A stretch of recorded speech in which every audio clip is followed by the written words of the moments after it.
खुलुमबाय बेलासिनि रादाबाव नोंथांमोनखौ आंनि बे मुलुगनां बड' निउस चेनेलाव गासैखौबो बरायहरनाय जाबाय।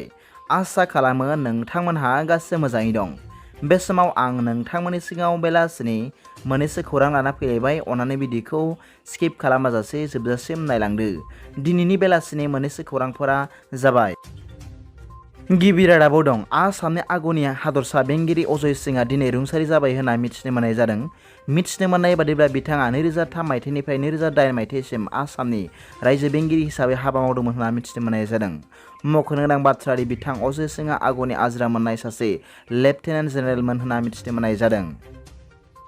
नैथि रादाबाव दं दिनै आसामनि बिसनाव सासे बर' आइजोखौ दायनि सन्देहजों दोखो दोखो बुग्लिदों होनना मिथिनो मोननाय जादों।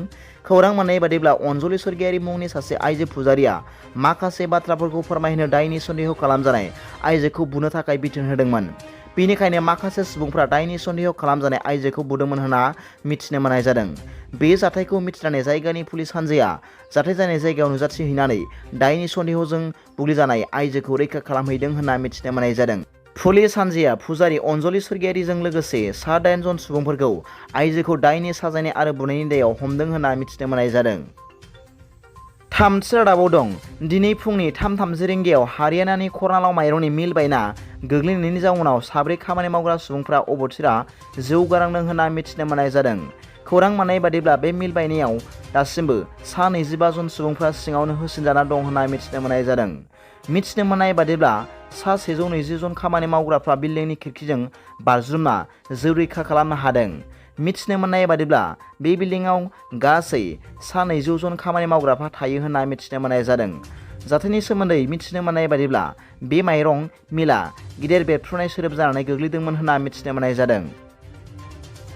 ब्रैथि रादाबाव दं इउटुबारफोरनि सायाव क'क्राझार जिल्लानि एबसुनि गाहाय नेहाथारि खाम्बा बसुमतारिनि गोख्रों बिजाथाइ।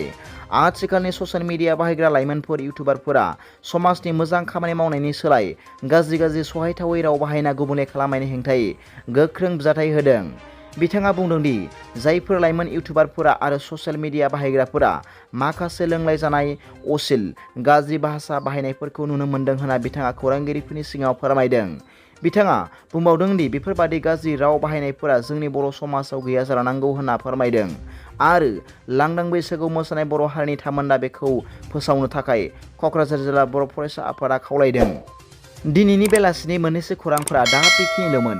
भिडिअखौ मोजां मोनदोंब्ला आंनि बे मुलुगनां बड' निउस चेनेलखौ अननानै साबस्क्राइब खालाम आरो बेल आइकनावबो थुनानै ला जाहाथे आं गोदान निउस आपडेट लानानै फैयोब्ला नोंथांनियाव सिगांग्रो नटिफिकेसन सौहैयो। गाबोननि फुंबिलिनि रादाबाव नोंथांमोनखौ आंनि बे चेनेलाव गोसो गोथारै बरायहरनाय जाबाय। गोजोन्थों। एसेनोसै। जै बर' हारिनि जै।